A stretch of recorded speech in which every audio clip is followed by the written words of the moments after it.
Hello guys, welcome back again sa ating YouTube channel, no, The Action Man. Una sa lahat, may galab shoutout po sa lahat ng mga kakamping at sa mga hindi man mga kakamping. Kung interesado ka sa video ito, patapusin mo na hanggang dulo at huwag nyo nang kalimutan na i-like at i-share ang ating video para malaman naman ng ilan sa ating mga kababayan na nagtutulog-tulugan sa katotohanan. So muli naman nagbabalik ang nag-iisa nyong host na si The Action Man para magbigay ng komentaryo at reaction sa mga mainit ng issue ng bayan.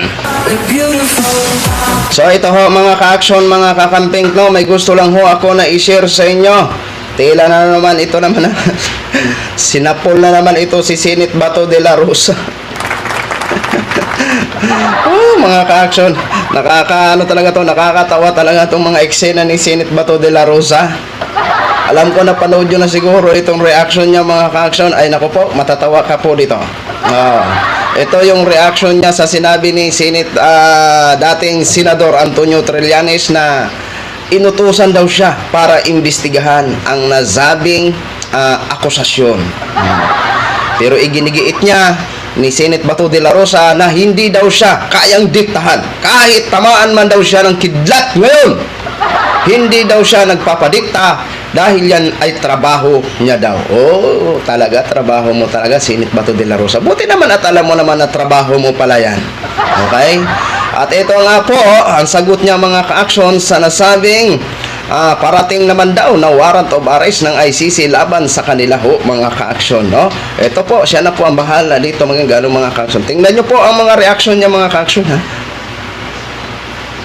Alam mo, si Trillanes, naging senador yan, di ba? At alam niya na walang pwede makapagdikta dito sa Senado kung anong dapat gawin. Bakit niya sinasabi yan? Naiutusan ko. Nakita ba niya? Naiutusan ako? Hindi lang dinay. Talagang nakakahiya po yung statement na yan na inutusan ako. Never ako magpapagamit kahit kanino man. Wala pong makakagamit sa akin. Kaya nga sabi ko sa inyo, I have to maintain the objectivity in the conduct of this hearing because alam kong dalawang nag-uumpugang pader dito, maiipit tayo. But ano magawa ko? This is my job. This is my mandate. Kailangan gawin ko. Otherwise, I will be remiss of my duties kung hindi ako mag-conduct na investigation. Ganito kabigat na issue. Leakage ng mga PDEA classified documents. Hindi natin aksyonan. Remember, PDEA is under my being the chairman of Senate Committee on Public Order and Dangerous Drugs. Nasa kuan yan, nasa oversight function ko yan under sa ang PDEA na drugs. Kaya sabihin mo kasi ito Trillanes, kung siya pwede madiktahan ng mga kung sino mang gusto mag-utos sa kanya, yung mga yellow o sino mga partido niya na magagamit sa kanya, kung nagpagamit siya, never ako, never.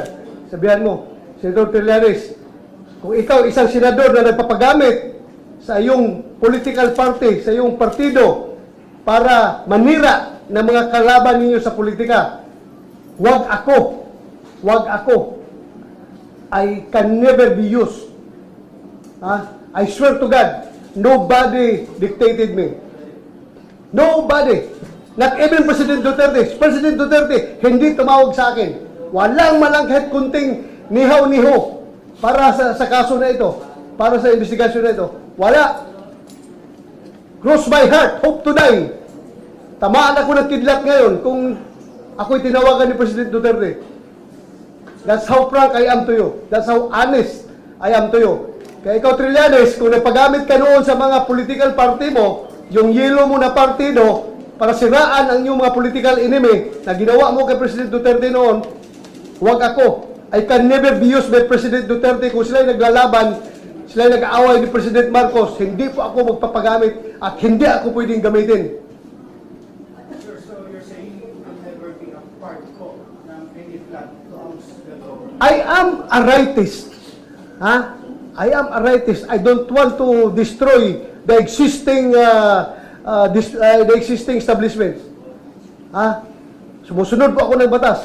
Kung si Trillanes ay destabilizer, Senator Bato is Ano bang opposite ng stabilizer? Ha?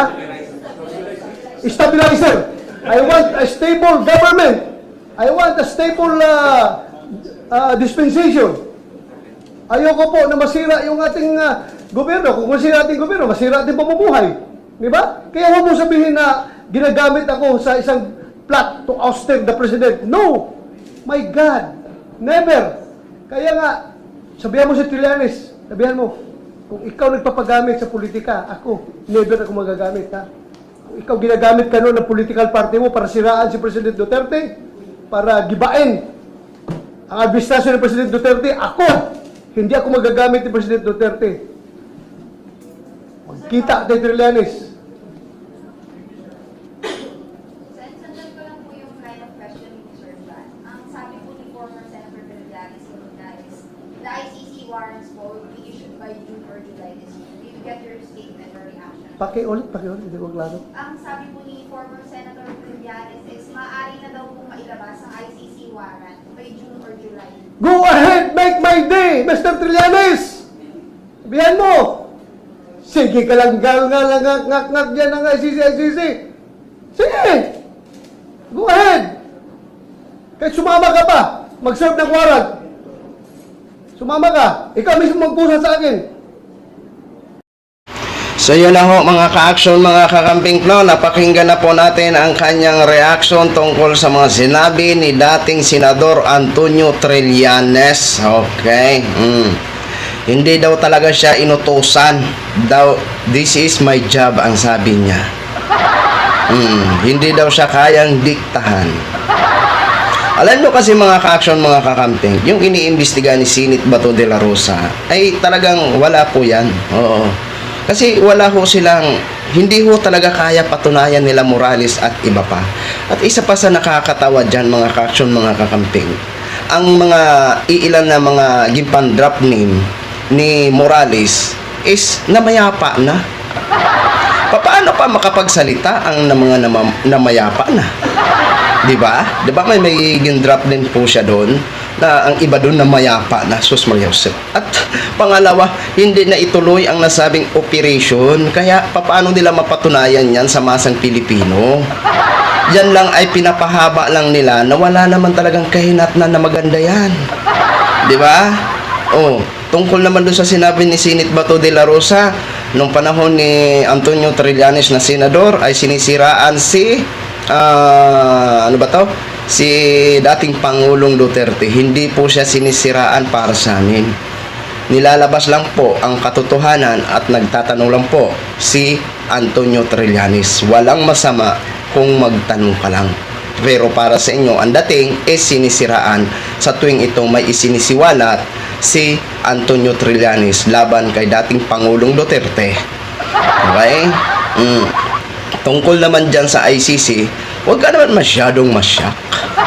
Oo, di ba? O, sabi mo, kahit sumama ka pa, go ahead, Trillanes. Kahit sumama ka pa sa pag-aresto sa akin. O, di ba? Hintayin nyo po. Baka sakalin dumating yan, ha? At baka mamaya umiyak ka dyan. Di ba? O, sana nga po, dumating na po, eh. Nang sa ganun, tingnan natin ang maging reaction ni Senate Bato de la Rosa.